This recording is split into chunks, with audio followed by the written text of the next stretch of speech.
આજે આપણે એક એવા મંદિરના દર્શન કરવા જઈ રહ્યા છીએ જે માતાજીએ વિઝા અપાવવામાં મદદ કરી છે અને તેમના પરચા યુએસએ સુધી ફેલાયેલા છે.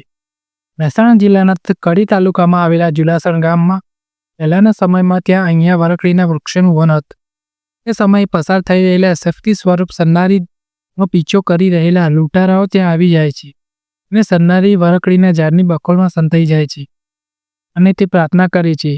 પહેલાંથી જ ત્યાં બિરાજમાન છે સધી માતા. તે સન્નારીની રક્ષા કરતા તેમનું અસ્તિત્વ વરખડીના ઝાડની નીચે શાળીગ્રામ રંગના પથ્થરના સ્વરૂપમાં સ્થિર થઈ જાય છે અને આ જોઈ લૂંટારા ત્યાંથી ભાગી જાય છે.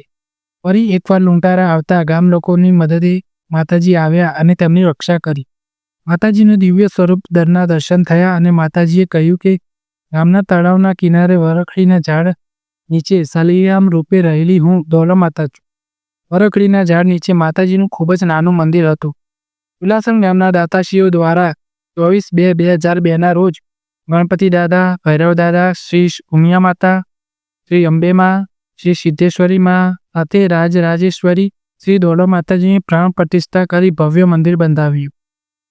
અહીંયા દોલો માતાનો દીવો, શ્રીફળ, સુખડીનો થાળ, કપડાનો ઘોડો અને ગડુલીના ગરબાની માનતા પણ રાખવામાં આવી છે. બોલો જય શ્રી દોલા માતા.